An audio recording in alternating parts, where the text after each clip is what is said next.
Hi Internet, welcome to the Troyan YouTube channel. It is Thin Lizzy Thursday. I'm only doing, I normally record Thin Lizzy Thursdays in bulk, but got a little bit of a cough today, so not going to skip a week. Going to still do Thin Lizzy Thursday for you beautiful people, but not recording in bulk today, just doing one quick video. Hopefully my ability to speak and have coherent thoughts is useful. So it's a new year. Flat Star Riders is gone from the list.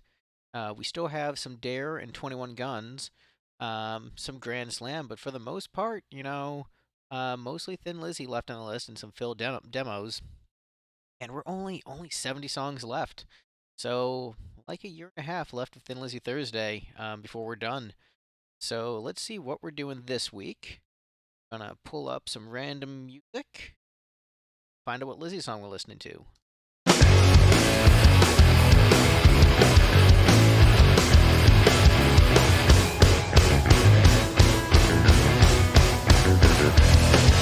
She's so lovely, soft and fur. The boys just want to make her. She's so deadly, cold steel cold. Don't trust her anymore.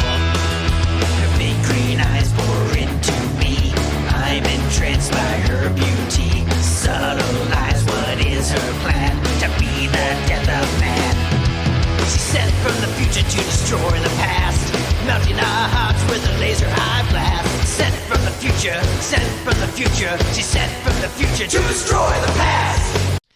That's Electric Pussycat from my band's second album. It's the one that was primarily written by Steve, but it was a co-write. Um, Basically, it's a song about a time-traveling cybernetic android cat sent from the future to destroy the past. Talking. Basically, the band's mascot. Iron Maiden had Eddie, and Lipstick had Mr. Cool, who is just a cat wearing sunglasses. And so we added for the lore him having just an ex-girlfriend who they broke up because she was sent from the future to destroy the past. We thought it was funny. The song itself is a good song. It's actually one of the better received songs on the second album. Sorry, cough drop. But I don't have as much connection to it, like emotional connection as like some of the other songs on the album. It was mostly a Steve written song where I did definitely contribute, but it was definitely more his. And so even like some other Steve songs where like he wrote them, and even songs where like I'm not even on the track, I feel more of a connection to. But this one, despite me like singing it, um, it's one of the ones where like I have the most emotional distance from the material, which is weird. When again, there's other songs where like he wrote without me. I'm not even on the track, but I feel like more like this is my band song, where this is almost like feels like an out of body like fugue experience. Where just like, is this even something I did? Um. So anyway, this week we are doing a Thin Lizzy demo. We are doing Cadillac, which was on the Rock Legends box set. I don't know exactly what era of Lizzy this demo is, but we're gonna listen to it. We're gonna enjoy it, and yeah, let's check out this song once I press play.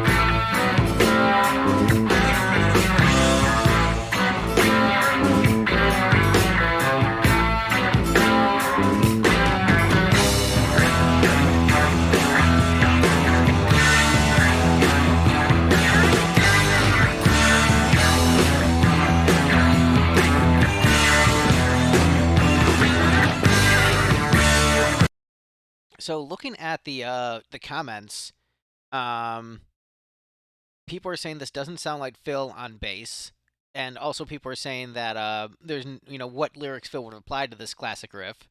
Calling it a classic riff. That's a bit strong. But basically, so we're gonna get an instrumental. Basically, we have the music behind the track, and then no lyrics. So this is just like they came up with some riffs, put together a song, which isn't really the way that I approach songwriting. I tend to go from a song like lyric first, concept first, or like vibe first, where like I will say I want to write like a 50s boogie woogie kind of rock song, and that's how like a certain song will be written, where like I know like the kind of song I would want to write. But I think that's just because I'm not a very good instrumentalist. When I like my natural style as a player, if I'm playing on guitar, it's just always going to be like blues rock. That's just like if you just say just riff and just do what comes natural, it's just it's blues rock. Probably because it's so easy. And if you're saying, just write something on piano, it tends to lean towards like more like classical. If I'm just like, if you're just saying, Greg, just write something on piano, don't think about it, just do what comes natural.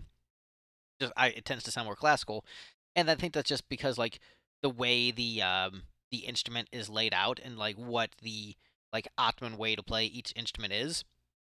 Piano is laid out in such a way where it's very easy to fall into like classical trappings, and guitar is laid out in such a way where it's very easy to fall into blues trappings, just because of, like the advantages and disadvantages of the instrument. So suffice to say, I don't really write songs by jamming. I get often kind of bored by jam sessions when the band's like, let's just come up with riffs. I find that to be tedious, and I find the material that often has come up in those situations to be like mid, like just jamming for hours and hoping you come up with a good riff.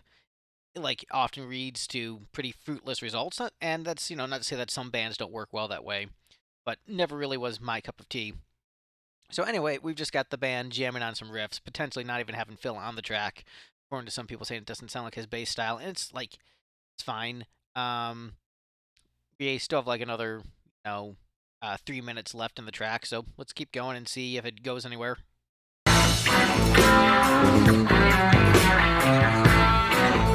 Yeah, so this is very blues rock esque, a little echoes of Cat Scratch Fever, which again, just because like the nature of like, are you gonna write like a pentatonic bluesy riff? There's only so many notes and only so much you can do within that framework. So I would say if you were to tell me like what band this is an instrumental for, if the guitar tone was a little bit nastier, I would say probably Ted Nugent. It would be my guess, and so, but it's actually Lizzy.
Yeah, so this is this is kind of mid.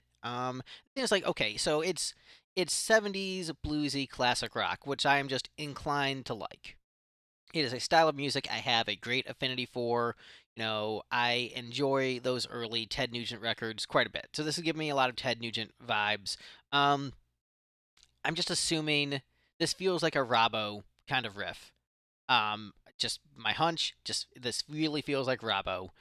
Um, and the thing is, like, it's fine. It doesn't really go anywhere.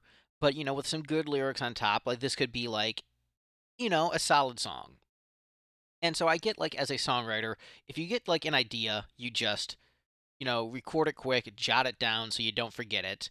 And so you're like, oh, this seems like a pretty solid riff, and you didn't flesh out the idea fully, but you just wanted to get like those core ideas down so you didn't forget them. And then you're like, okay, we'll come back to this later.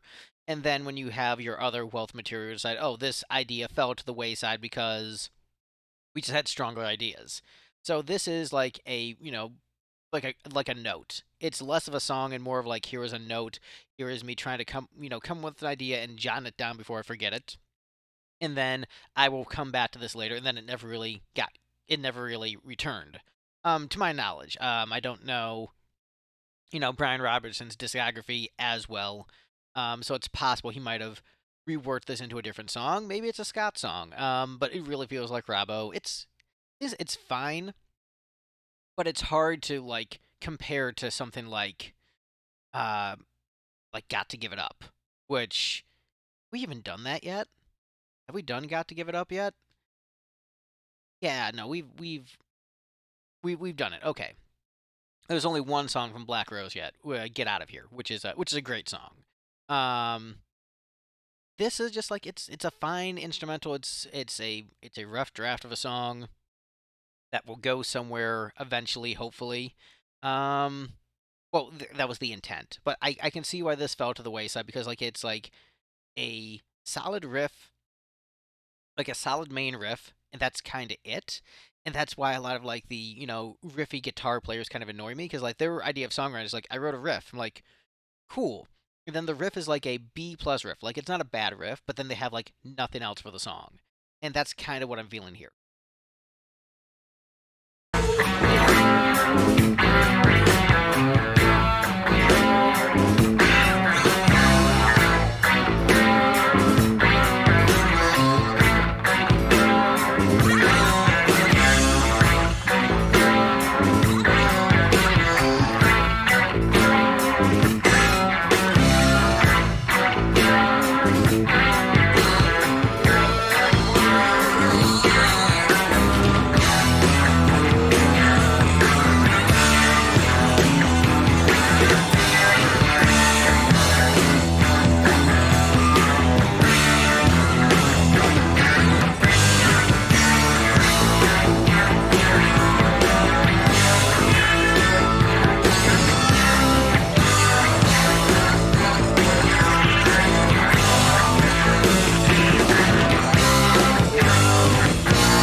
Alright, the yawn was a bit of a mean spirited joke. But I mean I don't have too much to say about this one. I mean it's an unfinished instrumental that is primarily just based around a solid riff. Like I'm not gonna say it's a bad riff.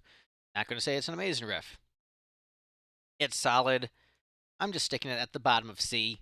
Because like it's incomplete. It's again it's a sketch. This is essentially a writer's sketch, and so I don't think it's necessarily, even though I try to put everything on equal playing field, this really is sort of unfair to compare to other songs. And there have been interesting, Lizzy demo instrumentals before, like we've had. So that's not to say that like there isn't some incredible stuff. What was that one like acoustic instrumental we did? Trying to remember the name of it. Was it Song for Jesse? I think it was Song for Jesse. The other instrumental we did. And I think that one really impressed me musically and just like it just yeah, that was it. That was it. This was the one. One, two.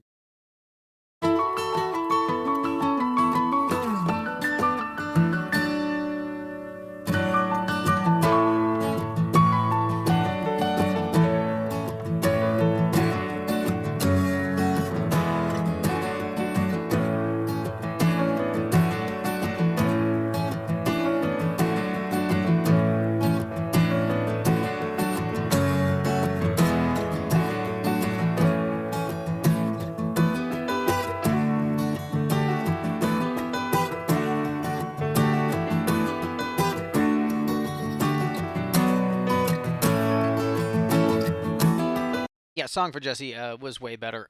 So Again, it was fine. Maybe it made Phil too small. Fix it for the next video, I guess. But yeah, I mean, I don't know. It was Cadillac was fine. I was pretty underwhelmed by it. I wasn't actually on. I just did that for the joke. Yeah, I don't know. Let me know what you guys thought of this one in the comments below. Oh, and in case you're wondering, for those noticing, what is that big Taylor Swift thing back there? I got this for Christmas. Um, got this for Christmas, and it's a Taylor Swift Eras tour book. So it's a big old book full of Taylor Swift pictures. So hey, if you wanna send me gifts for the channel, feel free. But yeah, that's the video. Thank you guys so much for watching, and I'll see you guys for the next Thin Lizzy Thursday. Bye, everyone.